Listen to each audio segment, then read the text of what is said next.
generally, his hubris that we are seeing. It's very typical of his personality, his character. But what I think he doesn't understand that the sensibilities of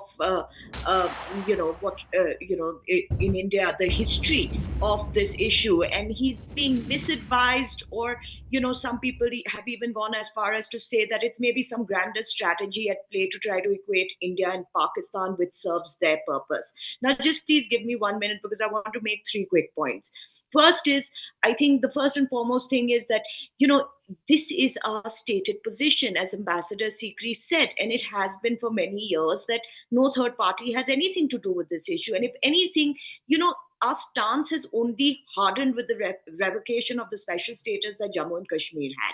Number two, Kartike, this seems to be a blatant effort also to internationalize uh, this issue, especially when India really has no need to internationalize it. We're very clear about our stance on it, and when on two different occasions he has said previously that he has no interest in the ongoing conflict, it is very strange that now suddenly he would jump up and be so involved and, recognize himself as in the role of a peacemaker.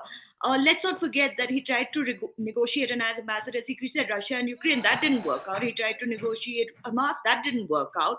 Also, I think his phrasing of the assertion that the US administration went on a long night of talks, all of this bravado was also really unnecessary, alienating a lot of the goodwill that he had on ground. Finally, Kartike, it is, in my opinion, it is his misunderstanding of this equation that he is trying to make between India and Pakistan that is most telling, that is the most problematic. It overlooks the context of terrorism originating from Pakistan and India being the victim. This would not be taken kindly if the US was the victim and the perpetrators of terrorism were being equated to it. We can't even imagine that, because that's how, that's how strong they are on their stance against terrorism if it affects them. But then that is the problem. The West seems to disregard anything that doesn't affect it directly. I think, Karthike, finally, I'd just like to say that Donald Trump and his administration should So, Roop, remember that Indians supported him wholeheartedly. That his clarity and his stance on Islamic terrorism being problematic and the need for everybody to come together and counter it resonated with us.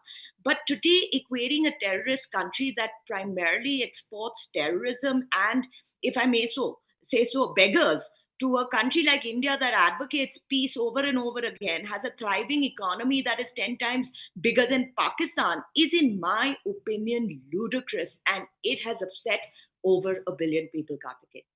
your opening comments. What's the play here? Why is Trump trying to internationalize an issue? Prime Minister very categorically rejected the whole idea without naming him. But the fact is, his entire team and him are using it. Even the Pak Foreign Affairs Minister now in one of the broadcasts, a prominent broadcast based out of the United States of America, was speaking about Kashmir. The two lovely lady panelists were absolutely polite, as they always are. But I'm not going to be polite. I'm going to be a little brash. Okay. I personally think Donald Trump is a joker. And I've always said that he was a joker, the character that Chris Nolan made very popular in The Dark Knight. He's an unstoppable force, and he's trying to basically come against an immovable object. The immovable object in this case is India's resilience, India's resistance, and India's strength to the changing geopolitical dynamics around the world. Donald Trump is somebody who assumes that America is great again because Donald Trump is the president of America and it can lord over the rest of the world as the Lord of the Rings and the Joker thought that he would lord over Gotham. That is Donald Trump for you. But more importantly, I think Donald Trump is a liar. And let me be brutally honest about it. And I've said it to him on a tweet, I've written an article about it. Donald Trump is a liar because the conversation with regards to the trade involvement, which was a statement that came 10 minutes before Prime Minister Modi's speech yesterday, that we spoke about trade and I told them to, work together. There's a lot of trade to do, is all one big lie. because everyone connected to the so-called discussions that I am aware of tell me that that conversation never ever happened. There was no talks of trade. Even in fact, the government has come out and said that there was no discussion whatsoever on trade. So what is Donald Trump trying to do? Donald Trump is trying to tell the world that I am the savior of the world. United States of America is the savior of the world. But what the United States of America and Donald Trump is not understanding is that they are the victims of the Sino-Islamic lobby. And let me tell you how big a hypocrite Donald Trump is.